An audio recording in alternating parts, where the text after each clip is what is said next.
Hey everyone, it's Ashley from the Art Factory, and today we're using our Perfect Petal brush to create a flower fairy design. First, go ahead and load up your Perfect Petal brush with a light color and then a darker color. Here I've used white and a pink to create this beautiful flower design. All you have to do is lay the brush with the center point to the middle and then push down.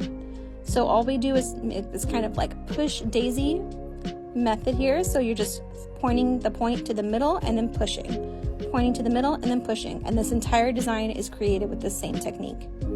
You can switch up your colors to add interest to your design. Here I flipped the brush with the point to the outside, and now I'm adding leaves.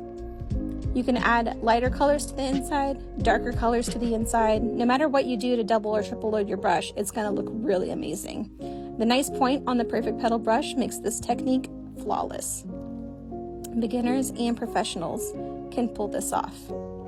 Here I'm using a number 3 round and some bright neon yellow to add some interest to our fairy design, some swirls and teardrops to make it extra fancy. And then of course our little flower girl here would not be complete without making this design extra fancy, a little crown. This is Lucy. She loves to get painted here whenever she's hanging out. And I know she loves all of the extra little details, so I'm just adding in lots of simple little things.